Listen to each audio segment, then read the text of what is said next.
Centuries ago, a young man born to the House of Spiders struggled to breathe.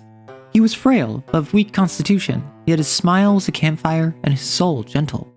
Barely a man and not even a noble, all but the most conservative sought his hand in marriage. Until one day, after a coughing spell that left him bedridden for weeks, he died. The spiders and his many suitors wept with such sorrow that even the sky shed a tear and soaked his funeral pyre, as if to give the man's loved ones that much more time with his remains. But one suitor, a knight from the royal house of Rams, refused to accept this outcome.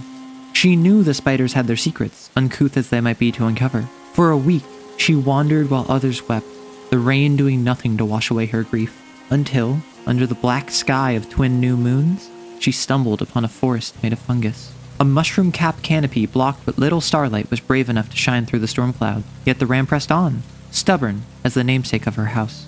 Within was a cottage covered in lichen. A garden of mugwort traced the perimeter, a bushel of wolfsbane hung from the roof. Yet light peeked from under the door, so the ram knocked, and it was opened by a hooded figure. They offered her tea, so she drank. They offered her stew, so she ate. They offered her whatever assistance they could provide, so she requested the one thing she sought, and the hooded figure provided. When dawn arrived and the storm clouds finally broke, the young man awoke upon his funeral pyre. He stood, he laughed, and wielded the strength that failed him for his whole life prior. The House of Spiders rejoiced, his suitors showered him in gifts and attention. But the ram did not attend. In fact, she was never seen again. The man, meanwhile, returned to his life. He chose a suitor, married into nobility, and began his service to the House of Horses. Or really, whichever house of the person telling the story. The specifics aren't clear, so don't stress it. Until, after many months of living the life he felt entitled to, the man went to sleep in his spouse's arms, only to never wake up again. He died under the first black sky since his miracle. Because it wasn't a miracle, but a deal made of desperation. Be careful the next time you make a deal when the twin moons are new, because the black sky will return, and much like the House of Spiders, it always collects what it is owed. So this was different.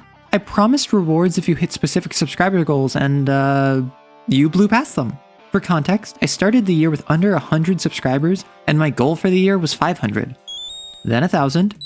Then I put 2,500 as a stretch goal I didn't actually expect to hit this year. I ended with over 3,500. You're incredible.